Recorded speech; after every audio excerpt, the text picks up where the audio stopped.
नमस्ते everyone, I hope you doing well. आज मैं बात कर रही हूँ क्रो फीट आई, यानी कि जो आईज के कॉर्नर होते हैं स्पेशली इस एरिया पे इस तरह का रिंकल पैटर्न आता है कि जैसे कि किसी क्रो या किसी बर्ड के फीट हो। जब आप स्माइल करते हो या हल्का सा ग्रिन भी करते हो तो भी वो यहाँ पर अपीयर होने लगते हैं, which makes you look old, doesn't look pleasant. और ज़्यादा जब एज आपकी बढ़ती है तो वो परमानेंटली वहाँ बन जाते हैं और टिक जाते हैं, चाहे आप स्माइल करें या हंसे या ना हंसे, वो आपके एक फ्लैट फेस पे भी यहाँ पे उसकी अपीयरेंस आ जाती है।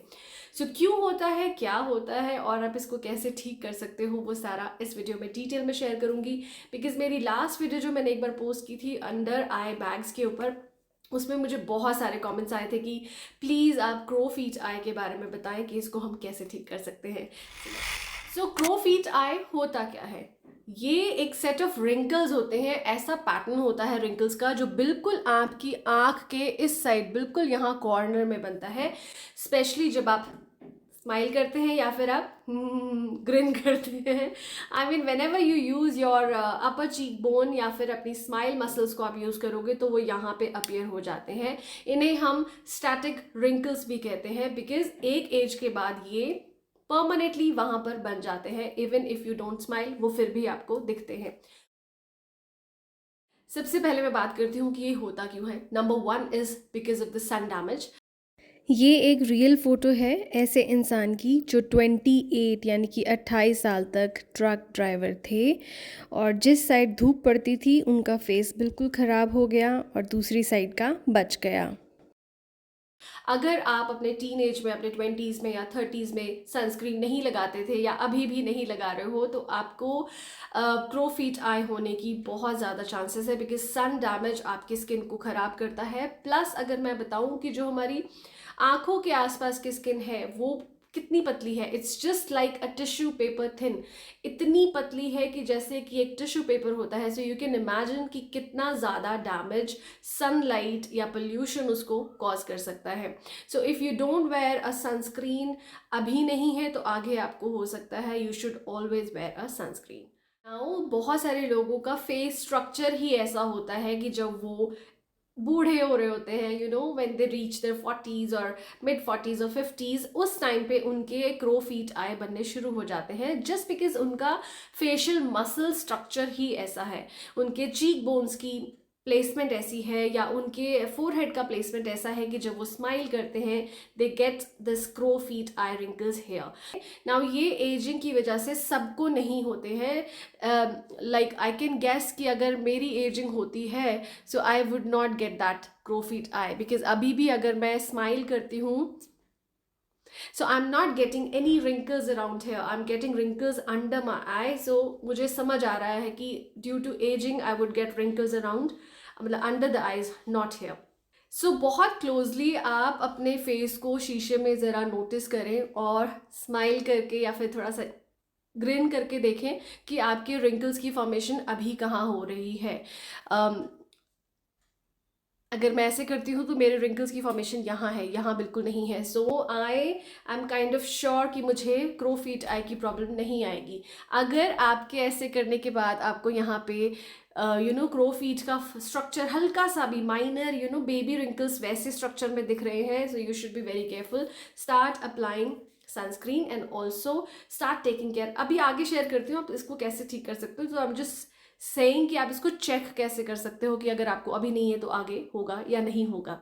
अनदर मेजर रीजन ये है कि जब हमारी स्किन में कोलाजन और इलास्टिन, दो तरह के ऐसे प्रोटीन होते हैं जो रेगुलरली बनते हैं when we are growing up और when we are young.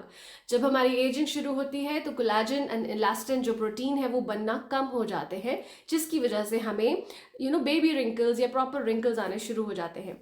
Now बहुत सारे लोग ये सोचेंगे कि क्या अगर हम कोलाजन का इंटेक बढ़ा दें, बिकॉज मार्केट में बहुत तरह के यू नो सप्लीमेंट्स आ चुके हैं कोलाजन के, सो क्या हम अगर वो खाना शुरू कर देते हैं तो हमारे रिंकल्स या क्रो फीट आए या अंडर आई रिंकल्स या स्माइल लाइंस ठीक हो जाएंगी? सो इसका आंसर इज़ वेरी सिंपल, अगर आप गाड़ी में पेट्रोल डालते हो तो गाड़ी चलती है, पेट्रोल ख़त्म होता है तो वो थोड़ा सा रिजर्व में दिखाना शुरू होता है एंड उसके बाद बंद हो जाती है। Collagen acts in the same way on your body. जब आप उसे खा रहे हो तो उसका असर 100% आपको दिखता है, स्किन सॉफ्ट सपल और रिजुविनेटेड और बहुत यंग यूथफुल लगती है। बट जब उसे खाना आप बंद करोगे, so almost after 10 days 15 days के बाद उसका असर कम होते होते बिल्कुल ख़त्म हो जाएगा and you will get your old again, वो जो डलनेस या फिर रिंकल्स, वो वाली स्किन आपको दोबारा से दिखने लग जाती है। सो कोलाजन खाना is not a permanent solution for this, but yes it will definitely help you in अच्छी सी उसको स्किन को एक यूथफुल अपीयरेंस देने के लिए, और रिंकल्स को, उसकी जो अपीयरेंस है उसको भी कम करेगा अगर आप कोलाजन का सप्लीमेंट लेते हैं। बट ये कोई परमानेंट सोल्यूशन नहीं होगा। सो अब हम क्या करें? सो मेजर रीजन हमें समझ आ गया है, तो अब हम क्या कर सकते हैं so that we can avoid और प्रिवेंट और इसको हम ठीक कर पाए। सो नंबर 1 जो आप कर सकते हो is start following a very good anti aging skin care routine. I would recommend, if you are in your 25, I mean if you are above 25, you should start your anti-aging skincare routine from then onwards. और अगर आप above 30 हो, 35 से above हो, just like me, so you should definitely थोड़े से पैसे आपको इन्वेस्ट करने चाहिए in some good creams जो आपको डीपली, एक तो सबसे पहले हाइड्रेट रखे आपके स्किन को, because hydration is the key. कहते हैं ना, जितना पानी पियोगे स्किन उतनी ग्लो करती है। बहुत सारे लोग पानी पीते ही नहीं है। For them you should start using a moisturiser which has hyaluronic acid. बहुत सारे वीडियोस में मैंने एक्सप्लेन किया है, हाइलुरोनिक एसिड की जो एक ड्रॉप है उसमें 1000 टाइम्स ज़्यादा मॉइस्चर होता है देन अ वाटर ड्रॉपलेट। एक जो पानी की बूंद है उससे 1000 गुना ज़्यादा एक हाइलुरोनिक एसिड की ड्रॉप में होगा मॉइस्चर। तो अगर आपकी स्किन केयर में ऐसे प्रोडक्ट हैं जिसमें हाइलुरोनिक एसिड है, it will give you deep and very intense moisturising effect, जिसकी वजह से आपकी जो स्किन है वो हाइड्रेटेड रहेगी, सॉफ्ट दिखेगी, सपल दिखेगी और बहुत ज़्यादा प्लम दिखेगी। आप सेरामाइड सीरम्स यूज़ करना शुरू कर सकते हो, बिकॉज सेरामाइड आपकी स्किन की रिपेयर में बहुत ज़्यादा फ़ायदा करता है, specially if you are trying to do an anti aging skin routine. Anti aging में सेरामाइड्स आपको बहुत ज़्यादा हेल्प करेंगे।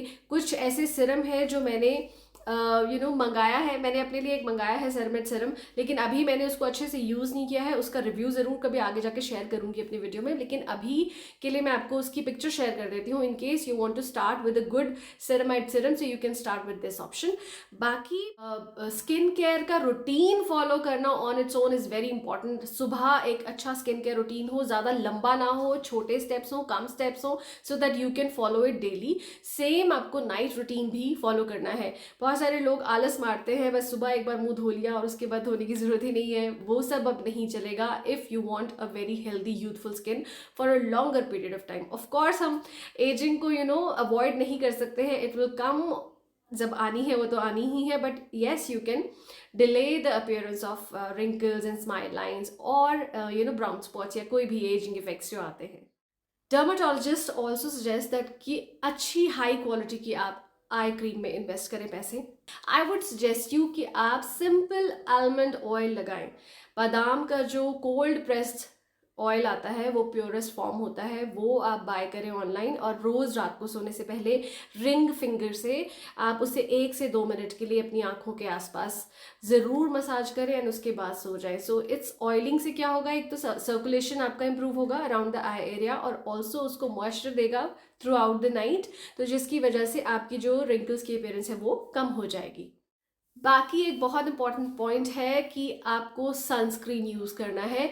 मेरी extremely oily acne prone skin है, तो मैं रिक्विल का एक सनस्क्रीन यूज़ करती हूँ विच इज़ वेरी लाइट, कोई वाइट कास्ट नहीं छोड़ता है और बिल्कुल भी स्किन को ऑयली ग्रीजी नहीं बनाता है। उसका लिंक मैं डिस्क्रिप्शन बॉक्स में डाल रही हूँ इन केस अगर आप मेरी तरह के स्किन टाइप वाले हैं। सो सनस्क्रीन लगाना is another very important point, जब भी आप बाहर जाते हैं ज़रूर लगाएं। नाउ कुछ ऐसे पॉइंट्स हैं जो हमारे डेली लाइफस्टाइल पे बेस्ड हैं, जैसे कि अच्छी पूरी 7 से 8 घंटे की नींद लेना। दूसरा, अगर आप अल्कोहल लेते हो तो यू हैव टू उसको लिमिट कर दें।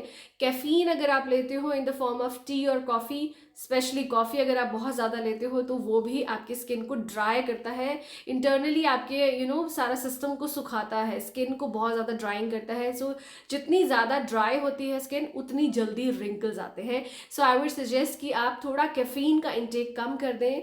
4 कप कॉफ़ी पीते थे तो उसे 2 कर दें, 2 पीते थे तो 1 कर दें। कुछ इंक्लूड करें ऐसे लिक्विड्स जैसे नॉर्मल वाटर या फिर इन्फ्यूज वाटर्स आते हैं, या ग्रीन टी, या फिर किसी तरह की स्मूदी, ऐसे सारे। या फिर सबसे बेस्ट है कि आप सैलड का एक बड़ा बोल खा लें। वो तो मतलब हाइड्रेशन तो देगा ही देगा, प्लस रफिश देगा, जिससे आपका इंटरनल सिस्टम, डाइजेशन सिस्टम भी अच्छा रहेगा, जिससे आपकी स्किन पे ग्लो आएगा।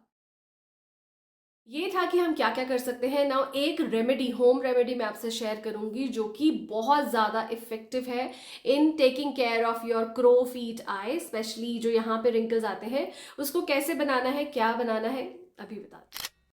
क्रो फीट आई के लिए हम आई पैड्स बनाएंगे, जिसके लिए एक बोल लिया है मैंने और एक ब्रेड के पीस को रेक्टेंगल शेप में काट लिया है। कॉटन, मलमल कॉटन का कपड़ा लिया है, जिसे हल्का सा गीला कर लिया है, और ये भी रेक्टेंगल शेप में ही कटा हुआ है। ब्रेड के पीसेस को आप एक बोल में रखें और 2 से 3 चम्मच कच्चा दूध उस पे डाल दें। ब्रेड सारा का सारा दूध सोख लेगी। और उसके बाद हम लेंगे आलमंड ऑयल। आपके पास जो भी आलमंड ऑयल पड़ा हो घर में, आप वो यूज़ कर सकते हैं। 8 से 10 ड्रॉप्स आलमंड ऑयल आपको इस ब्रेड के ऊपर गेरनी है और उसको अच्छे से सोख होने देना है। 1 मिनट के लिए ऐसे ही छोड़ दें, फिर वो सोख हो जाती है। सिंगल पीस को इस तरीके से कपड़े में रैप कर लें और ये हो गया हमारा आई पैड रेडी। अपनी आँखों पे इसे 10 से 15 मिनट लगा के रखें। It will help you in crow feet I, and वैसे भी आपकी आँखों के लिए अच्छा है। हफ्ते में आप इसे 3 से 4 बार कर सकते हैं। माना जाता है कि क्रो फीट आई के लिए स्पेशली ये रेमेडी बहुत ज़्यादा इफ़ेक्टिव है। So do try it out. ना कुछ ऐसे मेथड्स भी होते हैं जिनकी थ्रू आप अपने क्रो फीट आई को स्पेशली फिक्स कर सकते हैं by taking the help from dermatologist. Now इसमें होता है बोटॉक्स फिलर्स। बोटॉक्स एक तरह का आर्टिफिशियली इंसर्ट किया जाता है लिक्विड आपकी, स्पेशली इस रिंकल वाले पार्ट में, ताकि वो आपकी स्किन के अंदर जाए और उसको थोड़ा सा वो प्लम सॉफ्ट और सपल बना देता है, जिससे आपकी रिंकल्स की अपीयरेंस को वो कम कर देता है। सो आप बोटॉक्स का ट्रीटमेंट ले सकते हैं बाय अ सर्टिफाइड अच्छा किसी डर्माटोलॉजिस्ट को देखकर। दूसरा, एक डर्मा फिलर्स आते हैं, आप वो ट्रीटमेंट भी करा सकते हैं अगर आपकी एज उतनी नहीं है और आपके अंडर आइज या फिर आपके क्रो फीट बहुत ज़्यादा बन गए हैं। You can go for that also. एक छोटी सी रेमेडी आप और कर सकते हो कि आपको, have you heard of I bath? I bath का मतलब ये नहीं है कि बार बार बाथरूम में जाओ और पानी के छपाके मारो अपने आंखों पे। नहीं, आपको क्या करना है, if you are working on a laptop और कंप्यूटर और even just sitting like that, अपनी आंखों को बंद करें और कम से कम 15 से 20 सेकेंड उसे बंद रहने दें। उसके बाद आप खोलें and then you can start working. So keep doing this throughout the day. इसे कम से कम दिन में 10-15 बार ऐसे करते रहें। So this process is called I bath. इससे क्या होता है कि आपकी आंखों की टायर्डनेस थोड़ी सी कम होती है, आंखें थोड़ी सी रिजुविनेट हो जाती हैं इंटरनली, और आपकी जो एजिंग का जो प्रोसेस होगा अराउंड द आईज, वो ऑब्वियसली उसको हेल्प करेगी डिले करने पे। सो आई होप आज की वीडियो आपके लिए इन्फॉर्मेटिव रही होगी, और जिन लोगों ने मुझे लिखा था कि मैं क्रो फीट आई के बारे में उनको डिटेल में शेयर करूं, सो उनको ये वीडियो पसंद आई होगी। अगर हाँ तो प्लीज़ वीडियो को लाइक करें। मेरे चैनल पे अगर फर्स्ट टाइम आए हैं, so you can consider subscribing my channel also. बहुत अच्छी वीडियोज़ लेकर आऊँगी। तब तक take care of yourself guys, bye bye.